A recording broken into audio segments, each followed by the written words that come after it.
Hello নমস্কার বন্ধুরা, Deepika live capture চ্যানেলে তোমাদের সকলকে স্বাগত। আশা করি তোমরা সকলে ভালো আছো, আমিও ভালো আছি।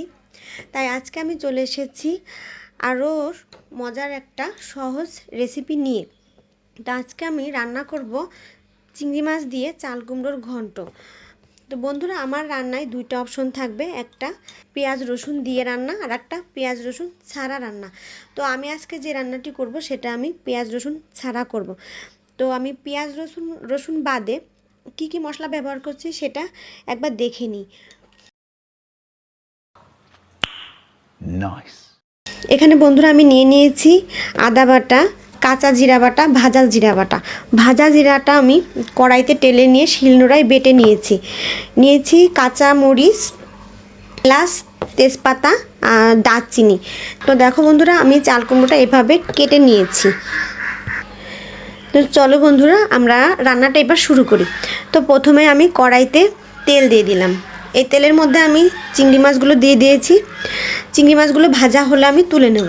তো চিংড়ি মাছগুলো আমার ভাজা হয়ে গেছে, চিংড়ি মাছগুলো আমি তুলে নিলাম। এই তেলের মধ্যে এখন আমি দিয়ে দেব তেজপাতা,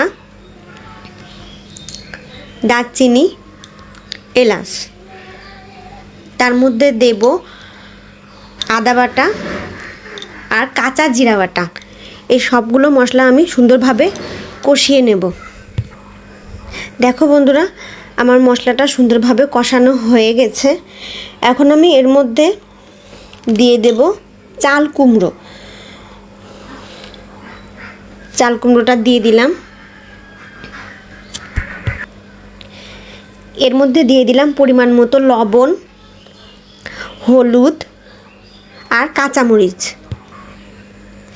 আমি এইভাবে ভালো করে নেড়ে চেড়ে মিশিয়ে নেব সমস্ত মশলাটা, যাতে ভালোভাবে চাল কুমড়োর সাথে মেশানো হয়। মেশানো হয়ে গেলে আমি এর মধ্যে এটাকে আমি ঢাকনা দিয়ে দিলাম। ঢাকনাটা উঠিয়ে আমি এর মধ্যে দিয়ে দিলাম আগে থেকে ভেজে রাখা চিংড়ি মাছ। তো আবারও আমি ভালোভাবে চিংড়ি মাছের সাথে চাল কুমড়োটা সুন্দরভাবে আমি এইভাবে মিশিয়ে নিচ্ছি। তার একবার আমি ঢাকনা দিয়ে ঢেকে রাখলাম।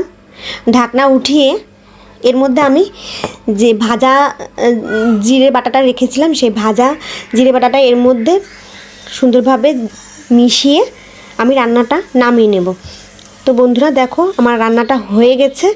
আর রান্নাটা আমার কতটা সুন্দর হয়েছে, এটা দেখতে যেমনটা সুন্দর হয়েছে, এটা খেতেও অনেকটাই মজার হয়েছে। তো ধন্যবাদ বন্ধুরা আমার সাথে থাকার জন্য।